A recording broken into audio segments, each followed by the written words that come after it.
Son muchos los cuentos emblemáticos de Borges, en los que su narrativa alcanza los mayores logros para la lengua castellana y la literatura universal. Desde Hombre de la esquina rosada hasta El libro de arena, pasando por Funes, La casa de Asterión, El Aleph o El Evangelio según Marcos, por mencionar solo un puñado. No obstante, hay un relato, uno en particular, que ha fascinado y fascina tanto a lectores como a críticos, investigadores y hasta científicos de todo el mundo, que siguen auscultando sus entresijos. El que Silvia Iparraguirre definió como una metáfora de metáforas, al cuestionar agudamente la realidad tal y como la concebimos.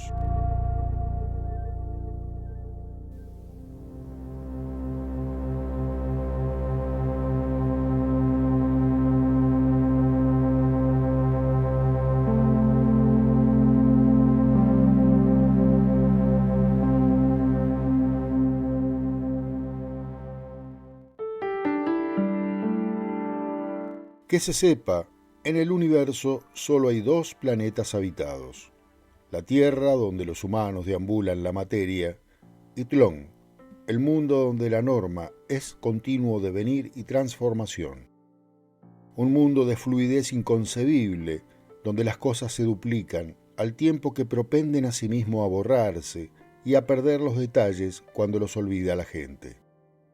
Es clásico el ejemplo de un umbral que perduró mientras lo visitaba un mendigo y que se perdió de vista a su muerte. A veces, unos pájaros, un caballo, han salvado las ruinas de un anfiteatro.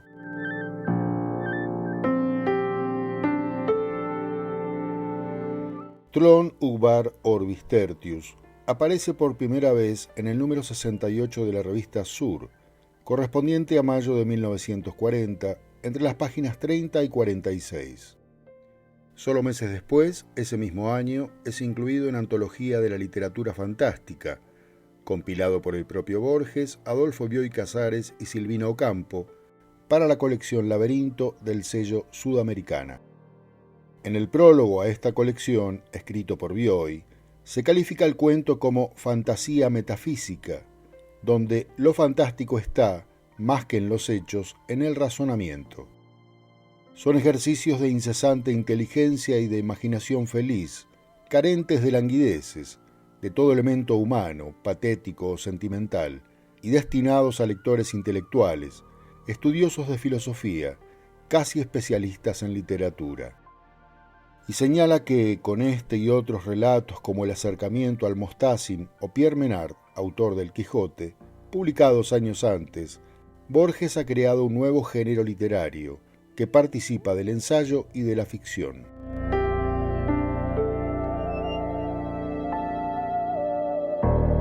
En 1941 es incluido en el primer libro estrictamente de narraciones ficcionales de Borges, El jardín de senderos que se bifurcan, tras 2 volúmenes de ambigua calificación, como advierte Bioy: Historia universal de la infamia, de 1935, e Historia de la eternidad, de 1936. Y en 1944, finalmente, en el libro más celebrado del argentino, Ficciones, donde Borges refiere que, junto a Examen de la obra de Herbert Quain, configuran Notas sobre libros imaginarios. Como se advierte, un tema borgiano por excelencia, que el escritor continuará explorando hasta muchos años después, con El libro de arena o La biblioteca de Babel, por mencionar solo 2 ejemplos.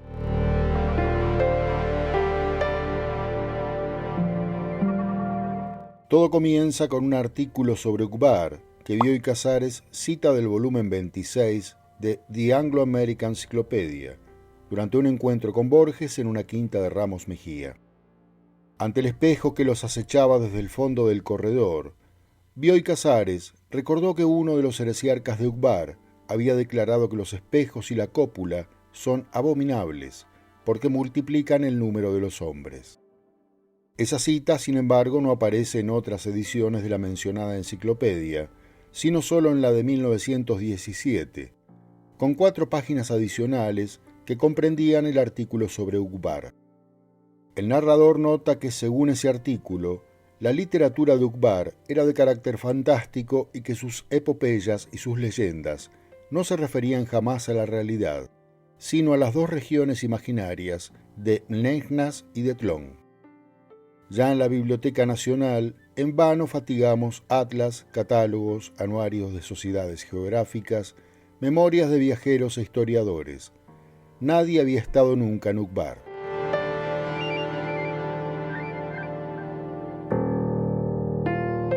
Luego, a través del azar y de fatigas subalternas de índole policial, se llega a Efers Encyclopedia of Tlön, en cuya primera página y en una hoja de papel de seda que cubría una de las láminas de colores, había estampado un óvalo azul con esta inscripción: Orbis Tertius.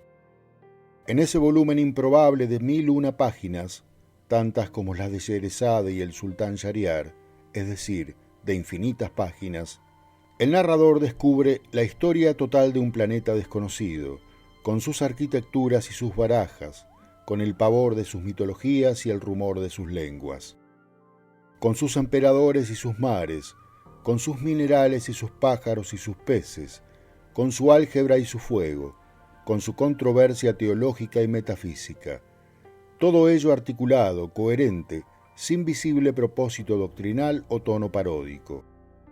Se trata de la obra mayor de los hombres, consistente en la gigantesca idea no de crear un país como Uqbar, sino un planeta ilusorio, un vasto tercer mundo y su enciclopedia de 40 volúmenes.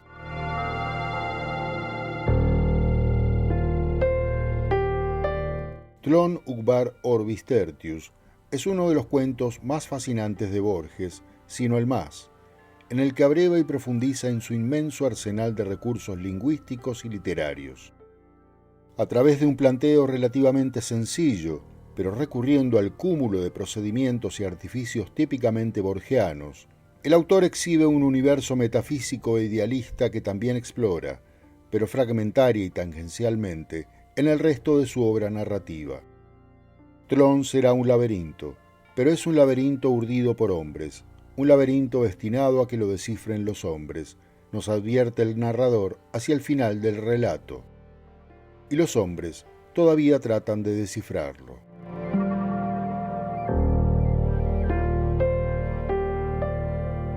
Incluso nos encontramos ante el cuento más ambicioso que haya escrito, según declara el propio autor en entrevista radial con Antonio Carrizo, difundida el 25 de agosto de 1979. Larga e interesante entrevista a propósito del 80 cumpleaños del escritor, luego recopilada en el libro Borges el Memorioso, publicado por el Fondo de Cultura Económica en 1982. Escuchémoslo. Tlön Uqbar Orbis Tertius. Sí, ese cuento lo escribí en Adrogués, recuerdo yo, en el hotel de Adrogués, en Las Delicias. Ese cuento es quizá el cuento más ambicioso mío. Es la idea de la realidad transformada por un libro. Pero una vez que yo escribí ese cuento, me sentí muy vanidoso de la idea de un libro que transforma toda la realidad y transforma el pasado. Me di cuenta de que eso había ocurrido siempre. Porque al fin de todo, nosotros somos obra de la Biblia y de los diálogos platónicos.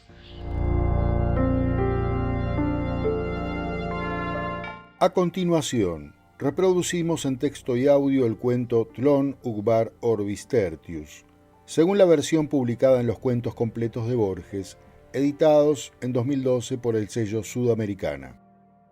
Que lo disfrutes.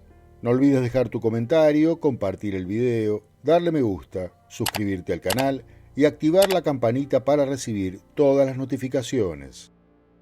Y por favor, mira alguno de los informes que se recomiendan al final de este. Muchas gracias.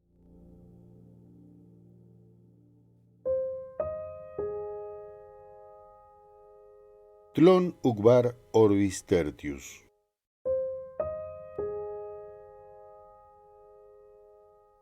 Uno. Debo a la conjunción de un espejo y de una enciclopedia el descubrimiento de Uqbar.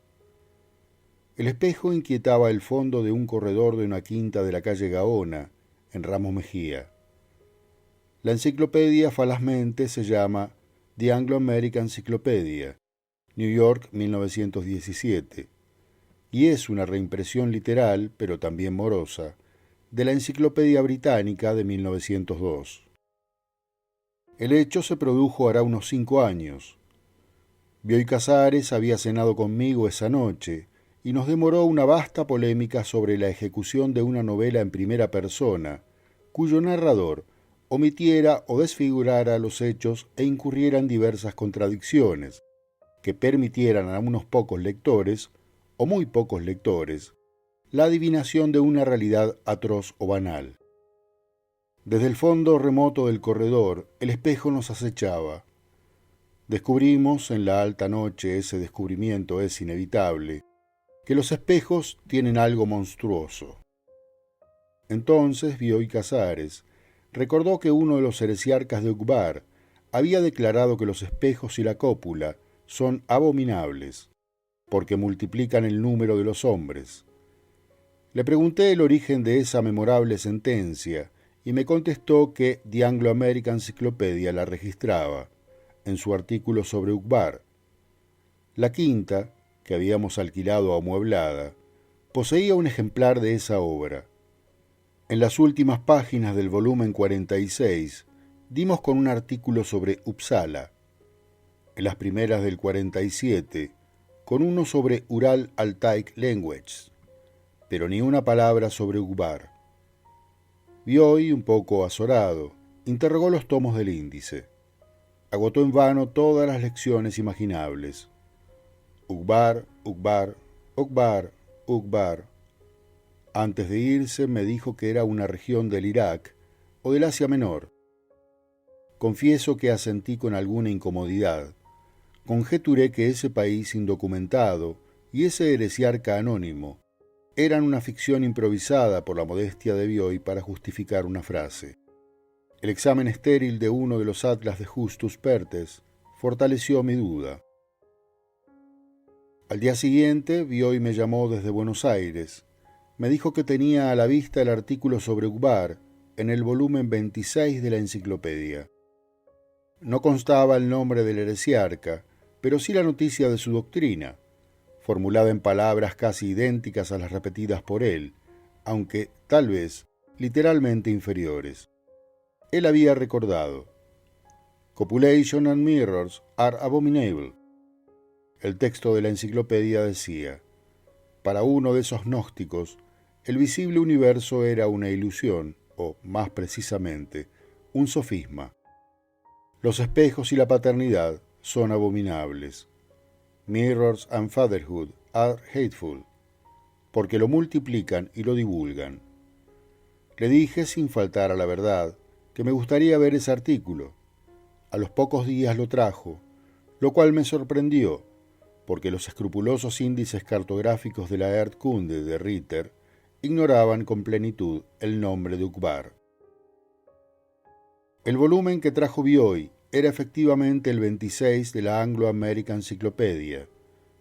En la falsa carátula y en el lomo, la indicación alfabética, Tor, Ups, era la de nuestro ejemplar, pero en vez de 917 páginas, constaba de 921. Esas 4 páginas adicionales comprendían el artículo sobre Uqbar, no previsto, como habrá advertido el lector, por la indicación alfabética. Comprobamos después que no hay otra diferencia entre los volúmenes.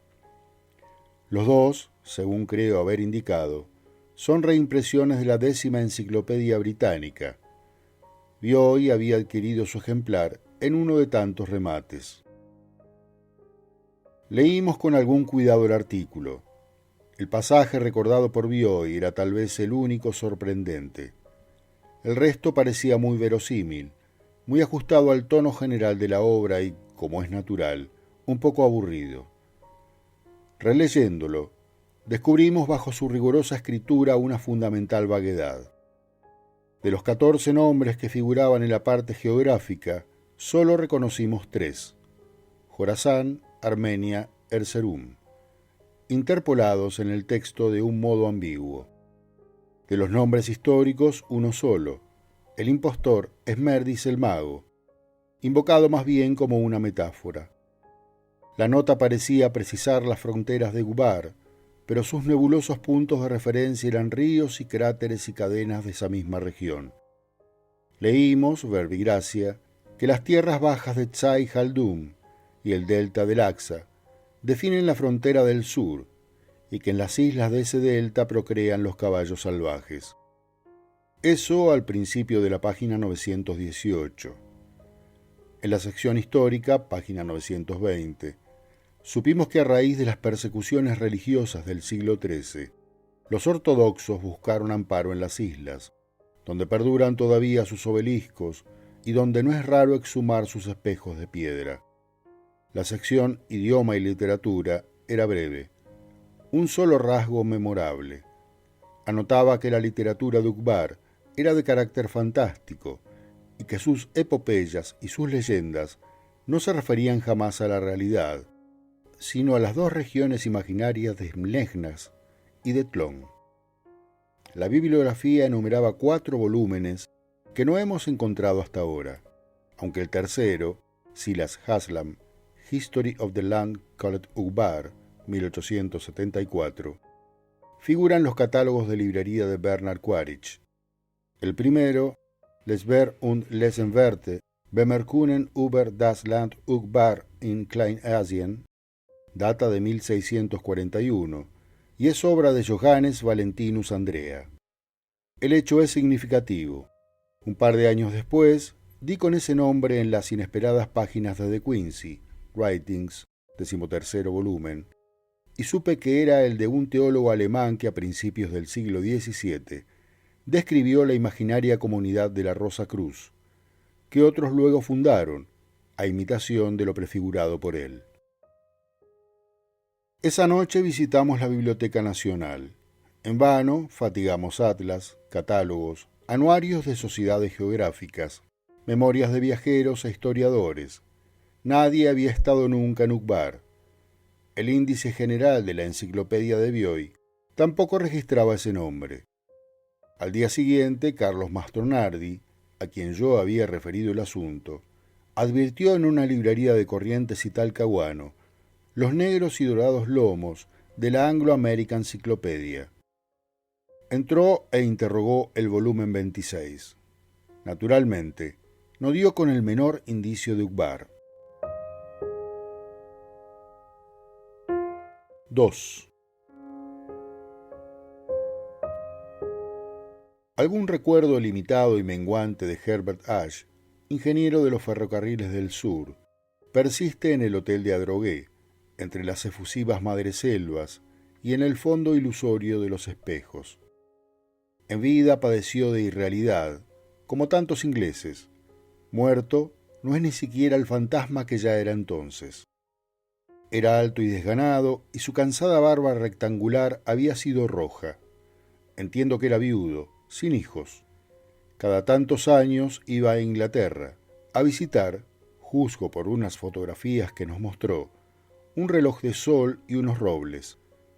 Mi padre había estrechado con él, el verbo es excesivo, una de esas amistades inglesas que empiezan por excluir la confidencia y que muy pronto omiten el diálogo. Solían ejercer un intercambio de libros y de periódicos. Solían batirse al ajedrez, taciturnamente. Lo recuerdo en el corredor del hotel, con un libro de matemáticas en la mano, mirando a veces los colores irrecuperables del cielo. Una tarde hablamos del sistema duodecimal de numeración, en el que 12 se escribe 10. Ashe dijo que precisamente estaba trasladando no sé qué tablas duodecimales a sexagesimales, en la que 60 se escribe 10. Agregó que ese trabajo le había sido encargado por un noruego, en Río Grande do Sul. 8 años que lo conocíamos y no había mencionado nunca su estadía en esa región. Hablamos de vida pastoril, de capangas, de la etimología brasilera de la palabra gaucho, que algunos viejos orientales todavía pronuncian gaucho, y nada más se dijo, Dios me perdone, de funciones duodecimales. En septiembre de 1937, no estábamos nosotros en el hotel, Herbert Ashe murió de la rotura de un aneurisma. Días antes había recibido del Brasil un paquete sellado y certificado. Era un libro en octavo mayor, Ash lo dejó en el bar, donde meses después lo encontré.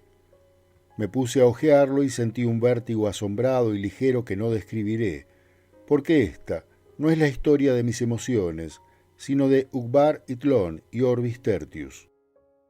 En una noche del Islam, que se llama la Noche de las Noches, se abren de par en par las secretas puertas del cielo, y es más dulce el agua en los cántaros. Si esas puertas se abrieran, no sentiría lo que en esa tarde sentí. El libro estaba redactado en inglés y lo integraban 1001 páginas. En el amarillo lomo de cuero leí estas curiosas palabras que la falsa carátula repetía.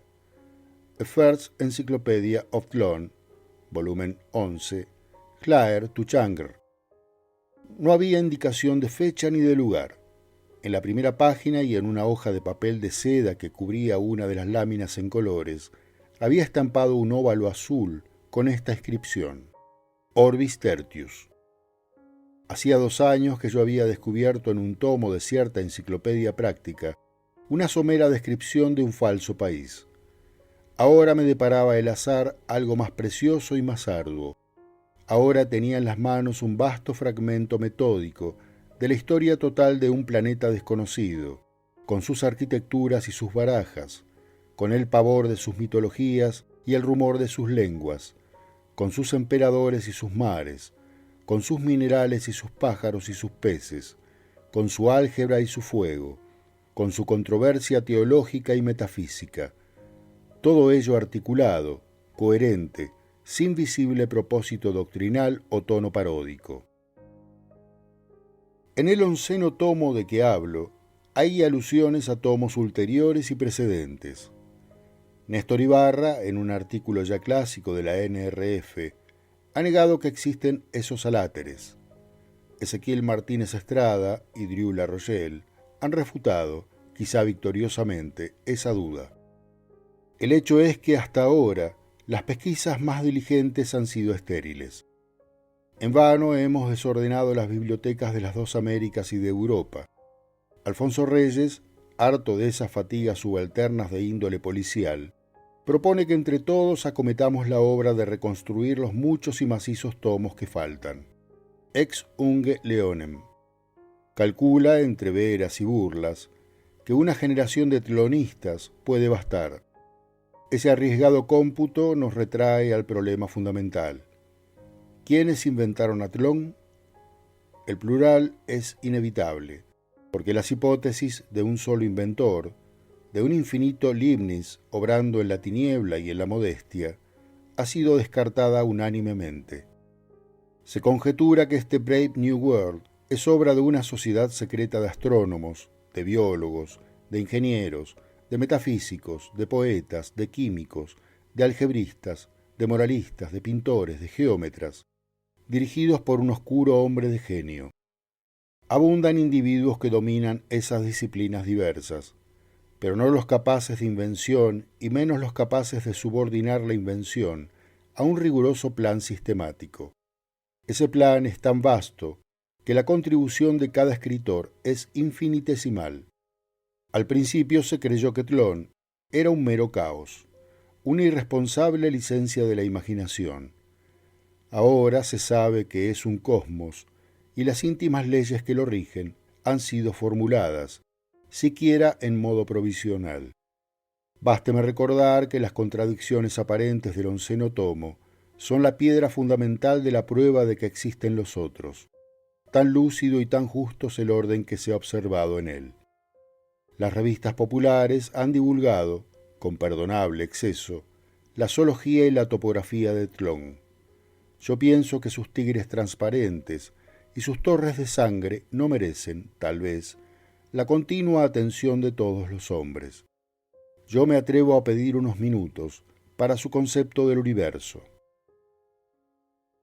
Hume notó para siempre que los argumentos de Berkeley no admiten la menor réplica y no causan la menor convicción. Ese dictamen es del todo verídico en su aplicación a la Tierra, del todo falso en Tlön. Las naciones de ese planeta son, congénitamente, idealistas. Su lenguaje y las derivaciones de su lenguaje, la religión, las letras, la metafísica, presuponen el idealismo. El mundo para ellos no es un concurso de objetos en el espacio, es una serie heterogénea de actos independientes, es sucesivo, temporal, no espacial. No hay sustantivos en la conjetural Ursprache de Tlön, de la que proceden los idiomas actuales y los dialectos. Hay verbos impersonales, calificados por sufijos o prefijos, monosilábicos de valor adverbial. Por ejemplo, no hay palabra que corresponda a la palabra luna, pero hay un verbo que sería en español lunecer o lunar. Surgió la luna sobre el río, se dice, clor ufang axaxaxax lo, o sea en su orden, hacia arriba upward, detrás duradero fluir luneció. Sul solar traduce con brevedad, upa tras perflujue luno, upward behind the onstromen it munet. Lo anterior se refiere a los idiomas del hemisferio austral. En los del hemisferio boreal, de cuya Ursprache hay muy pocos datos en el 11º tomo, la célula primordial no es el verbo, sino el adjetivo monosilábico. El sustantivo se forma por acumulación de adjetivos. No se dice luna, se dice aéreo claro sobre oscuro redondo o anaranjado tenue del cielo, o cualquier otra agregación. En el caso elegido, la masa de adjetivos corresponde a un objeto real. El hecho es puramente fortuito. En la literatura de este hemisferio, como en el mundo subsistente de Meinong, abundan los objetos ideales, convocados y disueltos en un momento, según las necesidades poéticas. Los determina a veces la mera simultaneidad. Hay objetos compuestos de dos términos, uno de carácter visual y otro auditivo, el color del naciente y el remoto grito de un pájaro. Los hay de muchos, el sol y el agua contra el pecho del nadador, el vago rosa trémulo que se ve con los ojos cerrados, la sensación de quien se deja llevar por un río y también por el sueño. Esos objetos de segundo grado pueden combinarse con otros. El proceso, mediante ciertas abreviaturas, es prácticamente infinito. Hay poemas famosos compuestos de una sola enorme palabra. Esta palabra integra un objeto poético creado por el autor. El hecho de que nadie crea en la realidad de los sustantivos hace, paradójicamente, que sea interminable su número. Los idiomas del hemisferio boreal de Tlön poseen todos los nombres de las lenguas indoeuropeas y otros muchos más. No es exagerado afirmar que la cultura clásica de Tlön comprende una sola disciplina, la psicología. Las otras están subordinadas a ella. He dicho que los hombres de ese planeta conciben el universo como una serie de procesos mentales que no se desenvuelven en el espacio, sino de modo sucesivo en el tiempo. Spinoza atribuye a su inagotable divinidad los atributos de la extensión y del pensamiento. Nadie comprendería en Tlön la yuxtaposición del primero, que sólo es típico de ciertos estados, y del segundo, que es un sinónimo perfecto del cosmos. Dicho sea con otras palabras, no conciben que lo espacial perdure en el tiempo. La percepción de una humareda en el horizonte, y después del campo incendiado, y después del cigarro a medio apagar que produjo la quemazón, es considerada un ejemplo de asociación de ideas. Este monismo o idealismo total invalida la ciencia. Explicar o juzgar un hecho es unirlo a otro. Esa vinculación, en Tlön, es un estado posterior del sujeto, que no puede afectar o iluminar el estado anterior. Todo estado mental es irreductible. El mero hecho de nombrarlo, id est, de clasificarlo, importa un falseo. De ello cabría deducir que no hay ciencias en Tlön, ni siquiera razonamientos. La paradójica verdad es que existen, en casi innumerable número. Con las filosofías acontece lo que acontece con los sustantivos en el hemisferio boreal.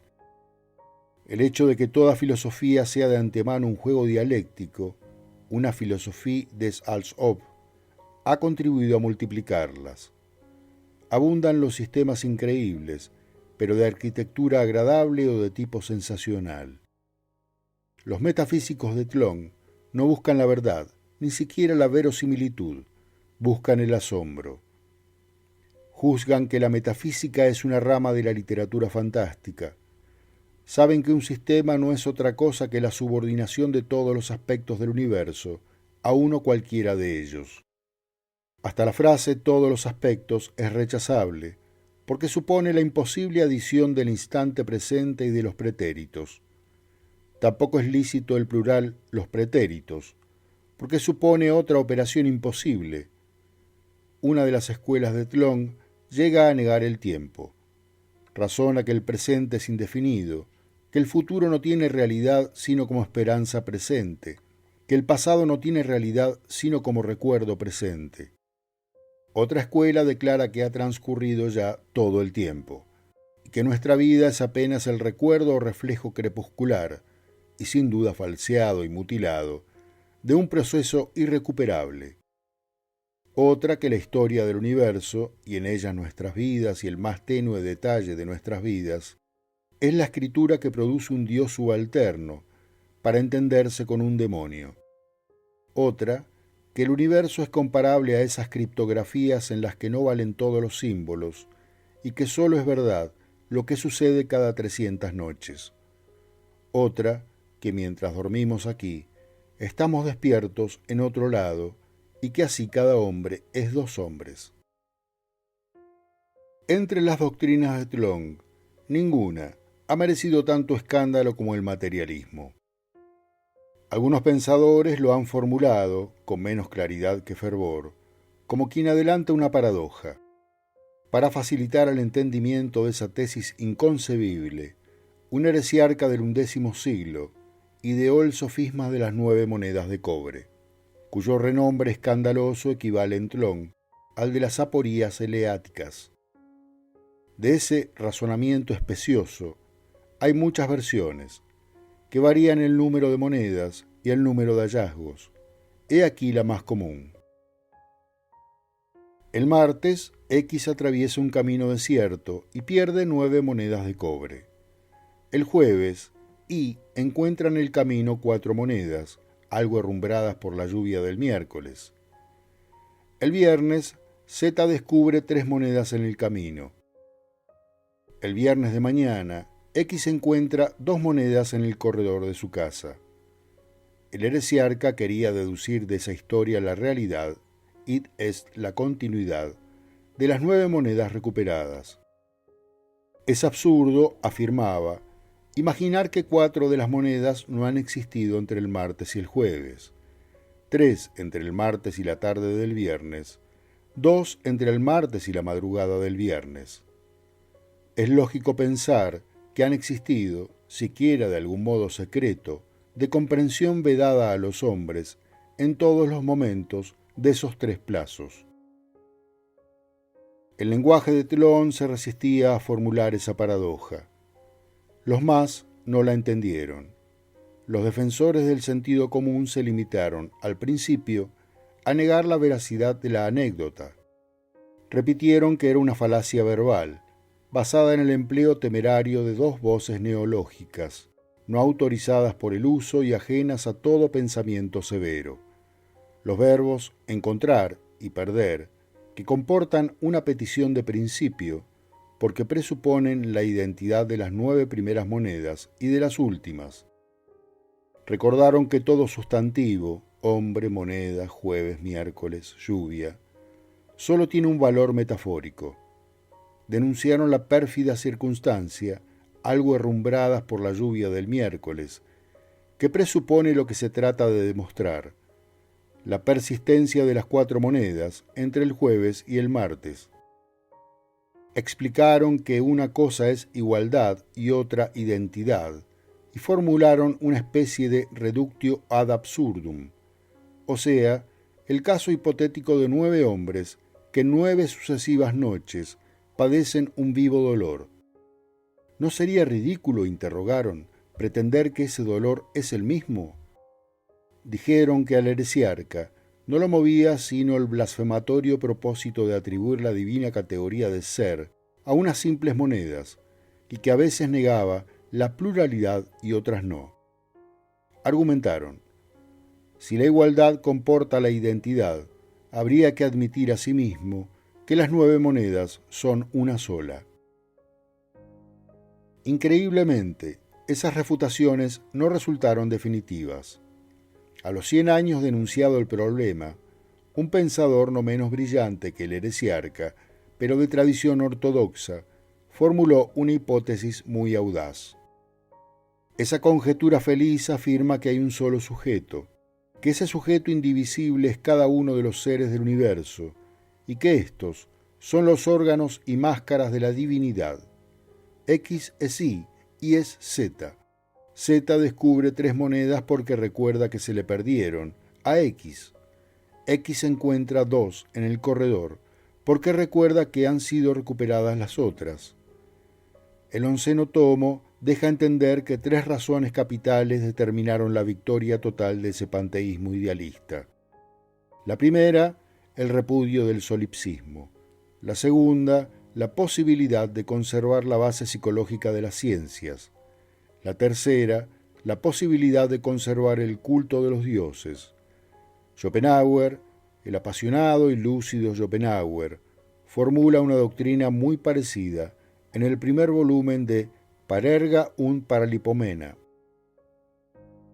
La geometría de Tlön comprende 2 disciplinas algo distintas: la visual y la táctil. La última corresponde a la nuestra y la subordinan a la primera. La base de la geometría visual es la superficie, no el punto. Esta geometría desconoce las paralelas y declara que el hombre que se desplaza modifica las formas que lo circundan. La base de su aritmética es la noción de números indefinidos. Acentúan la importancia de los conceptos de mayor y menor, que nuestros matemáticos simbolizan por mayor que y por menor que. Afirman que la operación de contar modifica las cantidades y las convierte de indefinidas en definidas. El hecho de que varios individuos que cuentan una misma cantidad logran un resultado igual es para los psicólogos un ejemplo de asociación de ideas o de buen ejercicio de la memoria. Ya sabemos que en Tlön el sujeto del conocimiento es uno y eterno. En los hábitos literarios también es todopoderosa la idea de un sujeto único. Es raro que los libros estén firmados. No existe el concepto del plagio. Se ha establecido que todas las obras son obra de un solo autor, que es intemporal y es anónimo. La crítica suele inventar autores, elige 2 obras disímiles, el Tao Te Ching y las 1001 noches, digamos, las atribuye a un mismo escritor y luego determina con probidad la psicología de ese interesante homme de letras. También son distintos los libros. Los de ficción abarcan un solo argumento, con todas las permutaciones imaginables. Los de naturaleza filosófica invariablemente contienen la tesis y la antítesis, el riguroso pro y el contra de una doctrina. Un libro que no encierra su contralibro es considerado incompleto. Siglos y siglos de idealismo no han dejado de influir en la realidad. No es infrecuente, en las regiones más antiguas de Tlön, la duplicación de objetos perdidos. 2 personas buscan un lápiz. La primera lo encuentra y no dice nada. La segunda encuentra un segundo lápiz, no menos real, pero más ajustado a su expectativa. Esos objetos secundarios se llaman Hronir y son, aunque de forma desairada, un poco más largos. Hasta hace poco, los Hronir fueron hijos casuales de la distracción y el olvido. Parece mentira que su metódica producción cuente apenas 100 años, pero así lo declara el 11º tomo. Los primeros intentos fueron estériles. El modus operandi, sin embargo, merece recordación. El director de una de las cárceles del Estado comunicó a los presos que en el antiguo lecho de un río había ciertos sepulcros, y prometió la libertad a quienes trajeran un hallazgo importante. Durante los meses que precedieron a la excavación, les mostraron láminas fotográficas de lo que iban a hallar. Ese primer intento probó que la esperanza y la avidez pueden inhibir. Una semana de trabajo con la pala y el pico no logró exhumar otro jrón que una rueda herrumbrada de fecha posterior al experimento. Este se mantuvo secreto y se repitió después en 4 colegios. En 3 fue casi total el fracaso. En el cuarto, cuyo director murió casualmente durante las primeras excavaciones, los discípulos exhumaron o produjeron una máscara de oro, una espada arcaica, 2 o 3 ánforas de barro y el verdinoso y mutilado torso de un rey con una inscripción en el pecho que no se ha logrado aún descifrar. Así se descubrió la improcedencia de testigos que conocieran la naturaleza experimental de la busca. Las investigaciones en masa producen objetos contradictorios. Ahora se prefiere los trabajos individuales y casi improvisados. La metódica elaboración de Hrönir, dice el 11º tomo, ha prestado servicios prodigiosos a los arqueólogos. Ha permitido interrogar y hasta modificar el pasado, que ahora no es menos plástico y menos dócil que el porvenir. Hecho curioso, los Hrönir de segundo y tercer grado, los Hrönir derivados de otro Hrón, los Hrönir derivados del Hrón de un Hrón, exageran las aberraciones del inicial. Los de quinto son casi uniformes. Los de noveno se confunden con los de segundo. En los de undécimo hay una pureza de líneas que los originales no tienen. El proceso es periódico.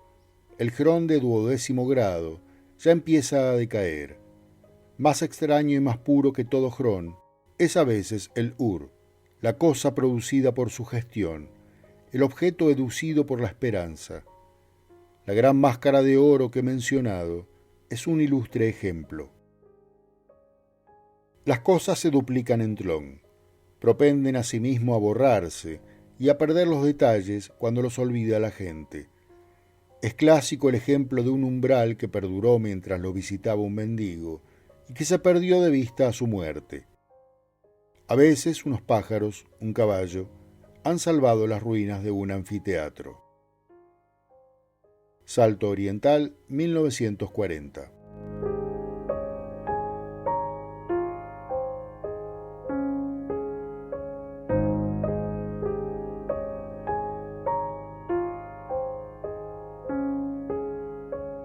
Postdata de 1947. Reproduzco el artículo anterior tal como apareció en la Antología de la Literatura Fantástica, 1940, sin otra decisión que algunas metáforas y que una especie de resumen burlón que ahora resulta frívolo. Han ocurrido tantas cosas desde esa fecha. Me limitaré a recordarlas. En marzo de 1941 se descubrió una carta manuscrita de Gunnar Erfjord en un libro de Hinton, que había sido de Herbert Ashe.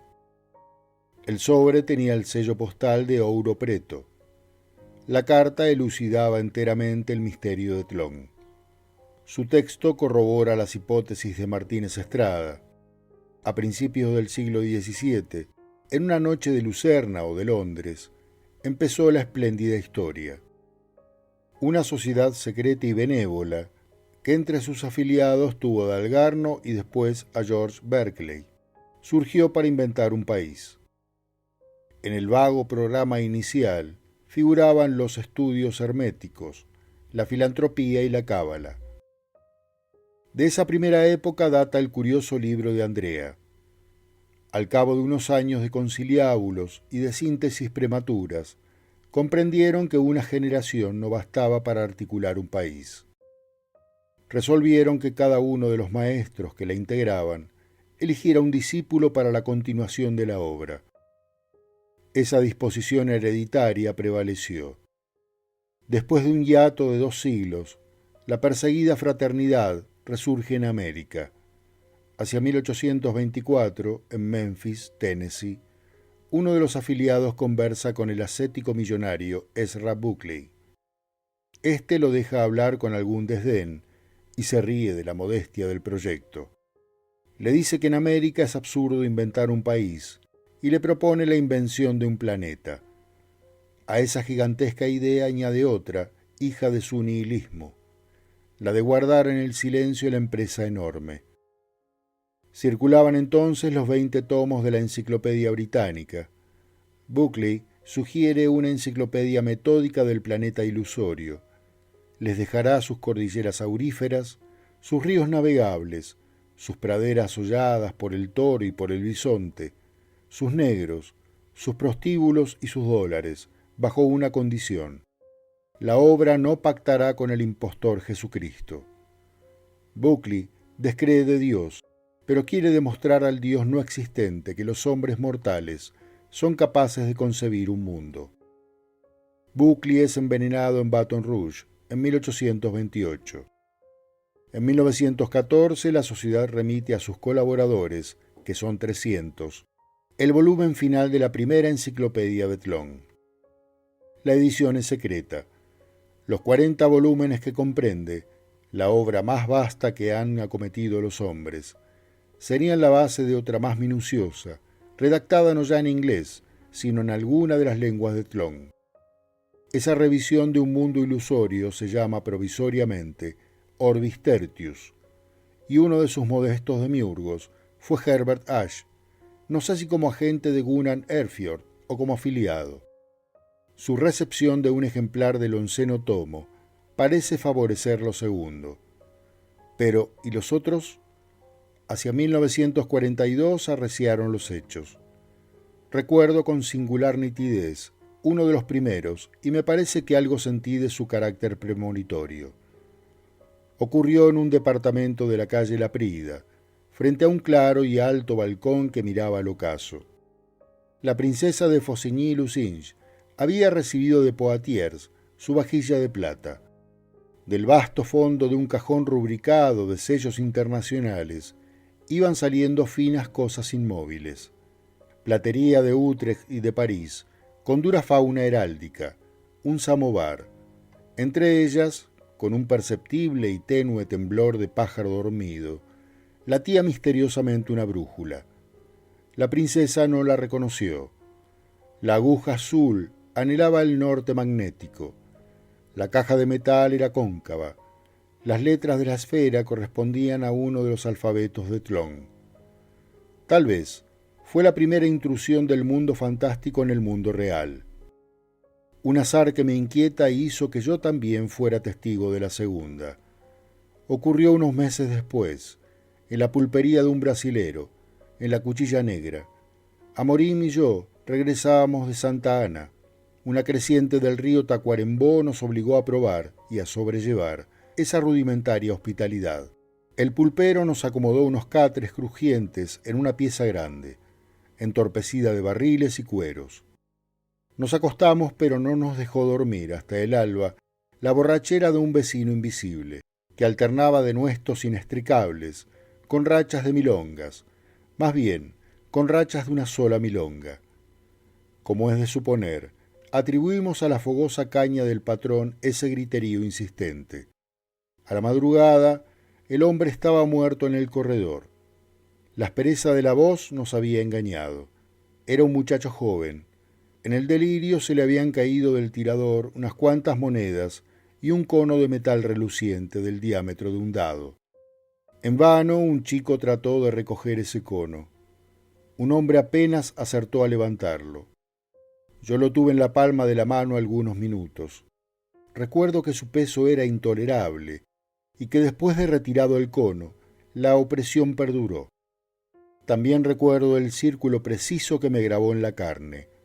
Esa evidencia de un objeto muy chico y a la vez pesadísimo dejaba una impresión desagradable de asco y de miedo. Un paisano propuso que lo tiraran al río correntoso. Amorim lo adquirió mediante unos pesos. Nadie sabía nada del muerto, salvo que venía de la frontera. Esos conos pequeños y muy pesados, hechos de un metal que no es de este mundo, son imagen de la divinidad en ciertas religiones de Tlön. Aquí doy término a la parte personal de mi narración. Lo demás está en la memoria, cuando no en la esperanza o en el temor, de todos mis lectores. Básteme recordar o mencionar los hechos subsiguientes, con una mera brevedad de palabras que el cóncavo recuerdo general enriquecerá o ampliará. Hacia 1944, un investigador del diario The American, de Nashville, Tennessee, exhumó en una biblioteca de Memphis los 40 volúmenes de la primera enciclopedia de Tlön. Hasta el día de hoy se discute si ese descubrimiento fue casual o si lo consintieron los directores del todavía nebuloso Orbis Tertius. Es verosímil lo segundo. Algunos rasgos increíbles del 11º tomo, verbigracia la multiplicación de los Hronir, han sido eliminados o atenuados en el ejemplar de Memphis. Es razonable imaginar que esas tachaduras obedecen al plan de exhibir un mundo que no sea demasiado incompatible con el mundo real. La diseminación de objetos de Tlön en diversos países complementaría ese plan. El hecho es que la prensa internacional voceó infinitamente el hallazgo. Manuales, antologías, resúmenes, versiones literales, reimpresiones autorizadas y reimpresiones piráticas de la obra mayor de los hombres abarrotaron y siguen abarrotando la tierra. Casi inmediatamente, la realidad cedió en más de un punto. Lo cierto es que anhelaba ceder. Hace 10 años bastaba cualquier simetría con apariencia de orden, el materialismo dialéctico, el antisemitismo, el nazismo, para embelesar a los hombres. ¿Cómo no someterse a Tlön, a la minuciosa y vasta evidencia de un planeta ordenado? Inútil responder que la realidad también está ordenada. Quizá lo esté, pero de acuerdo a leyes divinas, traduzco, a leyes inhumanas, que no acabamos nunca de percibir. Tlön será un laberinto, pero es un laberinto urdido por hombres, un laberinto destinado a que lo descifren los hombres. El contacto y el hábito de Tlön han desintegrado este mundo. Encantada por su rigor, la humanidad olvida y torna a olvidar que es un rigor de ajedrecistas, no de ángeles. Ya ha penetrado en las escuelas el conjetural, idioma primitivo de Tlön. Ya la enseñanza de su historia armoniosa y llena de episodios conmovedores ha obliterado a la que presidió mi niñez. Ya en las memorias un pasado ficticio ocupa el sitio de otro, del que nada sabemos con certidumbre, ni siquiera que es falso. Han sido reformadas la numismática, la farmacología y la arqueología. Entiendo que la biología y las matemáticas aguardan también su avatar. Una dispersa dinastía de solitarios ha cambiado la faz del mundo. Su tarea prosigue. Si nuestras previsiones no erran, de aquí 100 años alguien descubrirá los 100 tomos de la segunda enciclopedia de Tlön. Entonces, desaparecerán del planeta el inglés y el francés y el mero español. El mundo será Tlön. Yo no hago caso. Yo sigo revisando en los quietos días del hotel de Adrogué una indecisa traducción quevediana que no pienso dar a la imprenta, del Urn Burial de Brown.